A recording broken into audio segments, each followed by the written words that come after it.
terus melihat ke sekelilingnya dan berteriak sekencang-kencangnya untuk meminta tolong. Tangan laki-laki tua itu semakin kuat memegang tangan Kemuning. Niat baik Kemuning untuk menolong lelaki itu justru membawanya dalam bahaya. Di saat itu tiba-tiba datanglah seorang laki-laki yang tidak dikenal menolong Kemuning.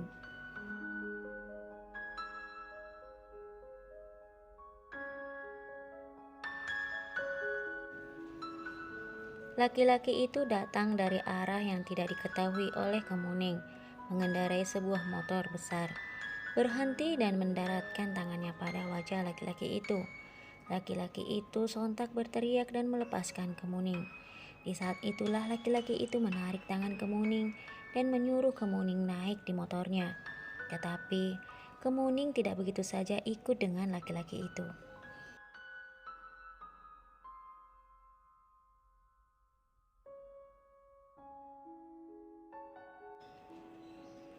Kemuning sempat berontak dan berkata, "Kenapa kamu menyakiti laki-laki tua itu?"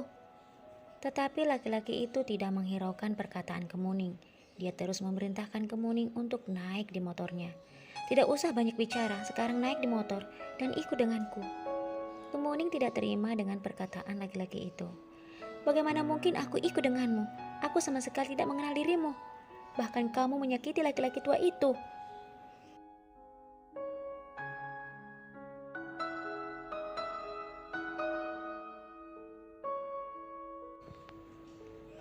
Lagi-lagi laki-laki itu menatap Kemuning dengan tajam. "Laki-laki itu hampir saja menyakitimu, dan kamu masih saja membelanya. Sekarang ikut aku sebelum polisi datang." Namun Kemuning tetap menolak. Saat Kemuning hendak mengatakan sesuatu, tiba-tiba saja sebuah mobil mendekati mereka. Tanpa berkata apapun, laki-laki itu menggendong Kemuning dan menaikkan Kemuning di atas motornya, lalu melaju dengan kencang.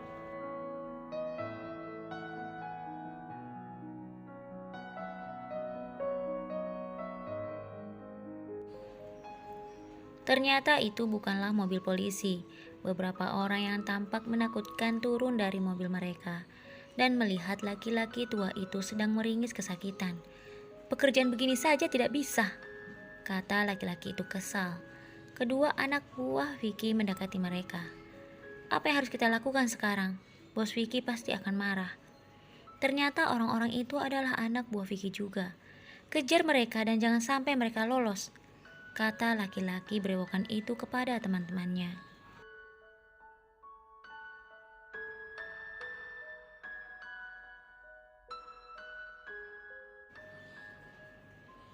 Sementara Kemuning bersama laki-laki itu melaju dengan sangat cepat. "Sebenarnya kamu ini siapa? Kenapa tiba-tiba saja kamu datang dan membawaku pergi?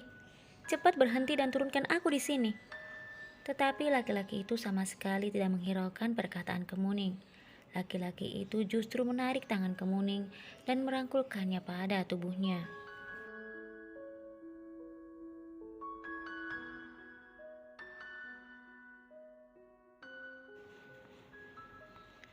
Melihat apa yang dilakukan laki-laki itu, Kemuning semakin kesal.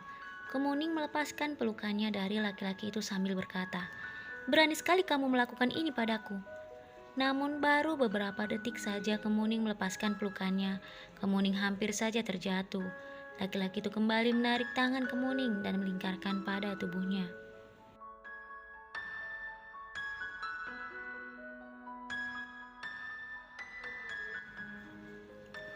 Kemuning berkata dengan kesal, namun tangannya melingkar erat pada tubuh laki-laki itu karena takut terjatuh.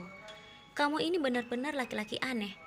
Tadi kamu menyakiti bapak tua itu, sekarang kamu membawaku lari.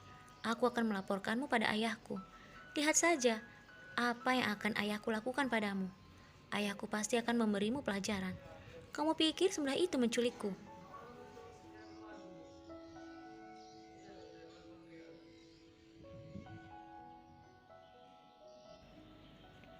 Laki-laki itu masih tetap diam saja tanpa menghiraukan perkataan Kemuning.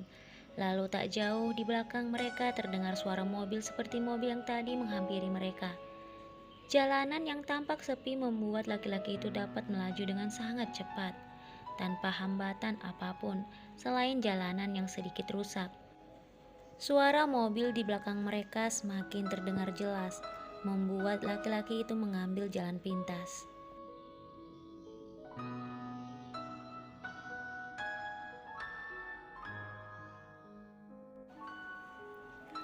Jalanan itu tampak sempit dan tidak terlalu bagus.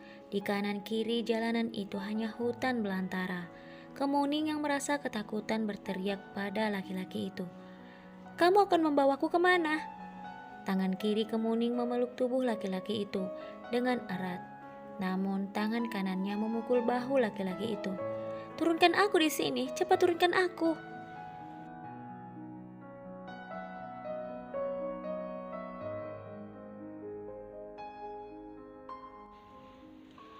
Kini laki-laki itu berkata, "Berhentilah berteriak, suaramu itu membuat mereka mengetahui keberadaan kita. Lagi pula siapa yang mau menculikmu? Aku hanya berusaha menolongmu." Dan yang dikatakan laki-laki itu benar. Sepertinya mobil yang mengikuti mereka berada di belakang tak jauh dari mereka.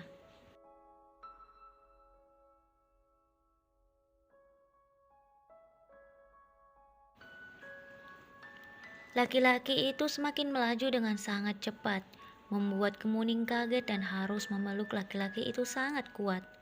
Tidak lama kemudian laki-laki itu melihat ke sebelah kanan, dan laki-laki itu membelokkan motornya, mengambil jalan pintas untuk menghilangkan jejak. Lagi-lagi Kemuning berkata, "Kamu akan membawaku kemana?"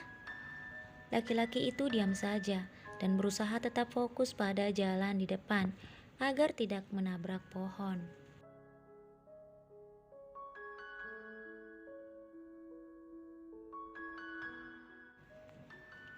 Setelah berjalan cukup jauh di dalam hutan, laki-laki itu merasa kini mereka sedikit aman karena suara mobil yang mengejar mereka tidak lagi terdengar. Lagi pula hutan seperti itu tidak mungkin bisa dilalui mobil. Laki-laki itu dan Kemuning melihat sebuah bangunan tampak tua tak jauh dari mereka. Laki-laki itu kemudian menghentikan motornya. Laki-laki itu dan Kemuning turun dari motor mereka.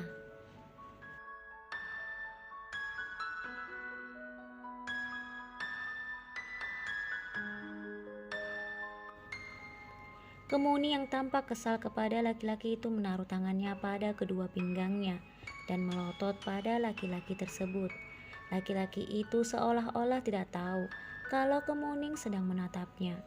Laki-laki itu kemudian membuka helmnya dan tampaklah wajah laki-laki itu yang begitu tampan. Kemuning begitu terpana melihat ketampanan laki-laki itu, namun ia kembali merasa kesal karena laki-laki yang tidak dikenal itu menculiknya.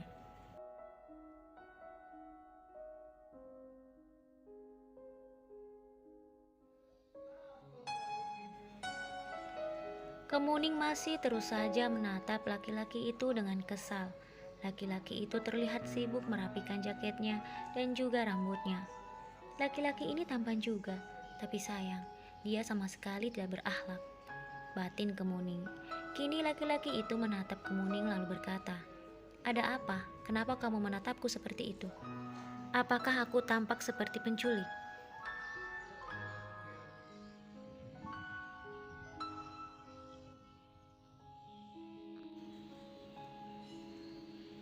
Kemuning berkata dengan kesal, "Bukan tampang penculik, tapi kamu memang benar-benar penculik. Berani sekali kamu membawaku kabur. Jika ayahku tahu hal ini, ayahku pasti akan hukummu." Kemuning kemudian meraba-raba kantongnya mencari handphonenya untuk menghubungi ayahnya. Namun sayang, telepon genggamnya itu ternyata telah jatuh entah di mana.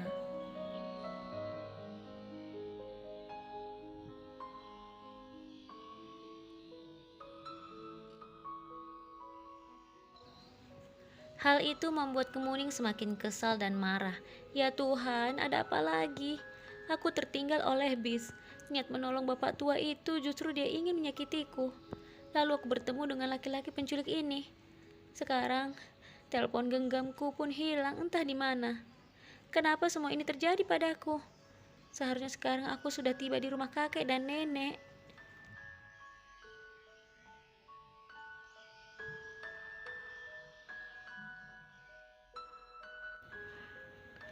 Kemuning kemudian kembali melihat laki-laki itu yang sedang melihat ke suatu tempat. Lalu laki-laki itu berkata kepada Kemuning yang masih menatapnya seperti dia benar-benar penculik saja. Berhentilah menatapku seperti itu. Jika aku tidak menolongmu, laki-laki tua itu pasti sudah melukaimu. Dan orang-orang yang bermobil itu pasti sudah menculikmu sekarang.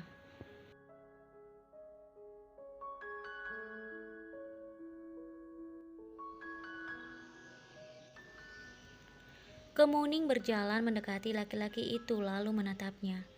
Kamu masih bisa bilang mengatakan orang lain penculik, padahal penculik itu adalah kamu. Kamu telah membawaku lari ke tempat seperti ini. Bagaimana jika sesuatu terjadi padaku? Laki-laki itu kemudian menatap Kemuning tajam. Kenapa kamu terus saja memikirkan dirimu sendiri? Kamu pikir aku mau ke tempat seperti ini? Aku hanya berusaha untuk menghindari orang-orang yang ingin menculikmu.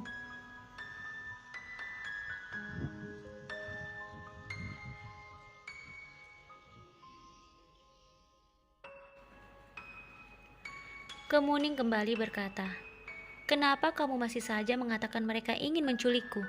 Mereka itu justru ingin menolongku darimu.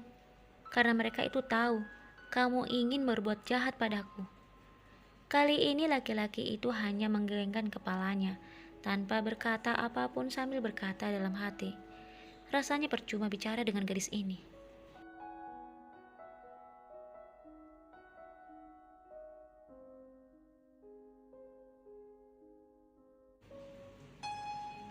Laki-laki itu kemudian tiba-tiba saja meraih tangan Kemuning dan mengajaknya berjalan. "Heh, apa yang kamu lakukan? Lepaskan tanganku," kata Kemuning sambil menarik tangannya. Laki-laki itu menatap Kemuning dan tanpa berkata apapun, laki-laki itu melepaskan tangan Kemuning. Melihat laki-laki itu berjalan menjauh darinya, Kemuning mengejarnya. "Kamu mau kemana? Jangan tinggalkan aku di sini sendiri."